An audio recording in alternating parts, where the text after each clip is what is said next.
నమస్తే friends, welcome to my channel Nikhita stocks. ఈ వీడియోలో కనిపిస్తున్న ఫోటోలు వీడియోలన్నీ ఈరోజు అంటే జూలై 3వ తేదీన చర్లపల్లి సెంట్రల్ జైలు వద్ద తీసినవి.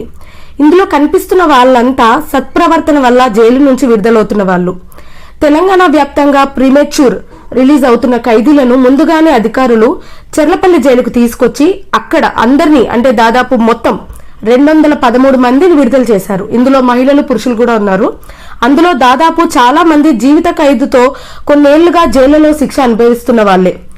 క్షణికావేశంలో చేసిన పొరపాటు నేరం కారణంగా జీవితాన్ని జైలు పాలు చేసుకున్న వాళ్లే వీళ్ళంతా.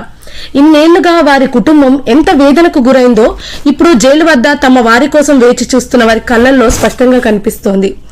ఈ వార్త విషయానికి వస్తే తెలంగాణ ప్రభుత్వం వారికి విడుదలైన వాళ్ళందరికీ వారి కుటుంబ సభ్యులకు కౌన్సిలింగ్ చేసింది.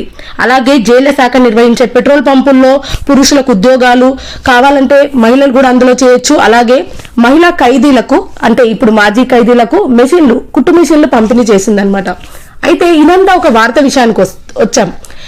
నా పాయింట్ ఏంటంటే ఈ వీడియో చేయడానికి కారణం ఏంటంటే క్షణికావేశం అంటే కోపం వస్తుంది. ప్రతి మనిషికి కోపం వస్తుంది. తప్పులు చేస్తాం, పొరపాట్లు చేస్తాం, నోరు జారుతాం, చేయి జారుతాం. అయితే దీనిలో కూడా ఒక లిమిట్ అనేది ఉంటుంది. ఒక బార్డర్ క్రాస్ చేయడం వరకు ఉంటుంది. వెంటనే ఒక మాట అన్న తర్వాత పశ్చాత్తాపపడడం వేరు, ఒక మనిషి ప్రాణాలు తీసి మన జీవితాలని జైలు పాలు చేసుకోవడం వేరు. ఒక అవతల వాళ్ళ కుటుంబం, మన కుటుంబం రెండు జీవితాంతం బాధపడాల్సిన పర్యాయం మనం చూస్తుంటాం అనమాట. సో ఈ విషయం చెప్పాలనిపించింది ఏంటంటే క్షణిక ఆవేశం, కోపం ఇవన్నీ కూడా అంటే తర్వాత చేసేటప్పుడు తర్వాత పరిణామాలు తెలియకపోవచ్చు చాలా మందికి. కానీ ఇలాంటి సంఘటనలు చూసినప్పుడు ఒక్కసారైనా ఆ ఖైదీల ముఖాలు చూసినప్పుడు, ఈ వీడియోలో చూసినప్పుడు చాలా బాధేసింది. అంటే వీళ్ళు అంటే జైలుకి వెళ్ళిన తర్వాత వీళ్ళకి తెలిసి వచ్చి ఉంటుంది. నాకు తెలిసి జీవితాన్ని కోల్పోయినట్టు చేసిన తప్పు, అరే ఒక్క నిమిషం ఆలోచించాల్సింది, ఒక 10 నిమిషాలు కోపాన్ని కంట్రోల్ చేసుకోవాల్సింది అనేది ప్రతి ఒక్కరికి, జైలుకి వెళ్ళిన ప్రతి ఒక్కరికి అనిపిస్తుంది. అలాంటి వాళ్ళే సత్ప్రవర్తన కారణంగా ఇప్పుడు విడుదలవుతున్నారు. ఇంకొకటి ఏంటంటే ఆ కుటుంబం జీవితాంతం వీళ్ళు జైల్లో ఉన్నంత కాలం ఆ కుటుంబం ఎంత వేదనకు గురై ఉంటుంది. సో ప్రతి ఒక్కరు ఆలోచించాలి. ఏదైనా కోపం ఉన్నప్పుడు మన ఫ్యామిలీ ఎంత ఎఫెక్ట్ అవుతుంది. అవతల వాళ్ళ ఫ్యామిలీ వాళ్ళు తప్పు చేస్తుండొచ్చు, కాకపోతే మనం తీసుకునే స్టెప్, మన ఆవేశాన్ని మనం కంట్రోల్ చేసుకోకపోతే అవతల ప్రాణం కదా, ఎంత మాట అయినా ఏదైనా కానీ ఒక ప్రాణం తిరిగి రాదు. ఇలాంటివన్నీ ప్రతి సెకండ్ మన మైండ్లో తిరుగుతూ ఉంటే ఎక్కడో కాడ ఎంత కోపం వచ్చినా ఒక కంట్రోల్ చేసుకునే క్యాపబిలిటీ ప్రతి ఒక్కరికి వస్తుందన్నమాట. సో ఈ పాయింట్ నేను చెప్పాలనుకున్నాను.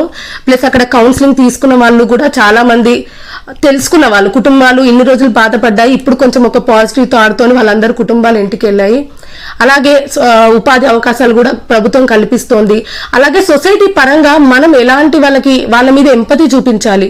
చేశారు, తప్పు చేశారు, దానికి తగ్గట్టు శిక్ష కూడా అనుభవించారు, కాదనట్లేదు.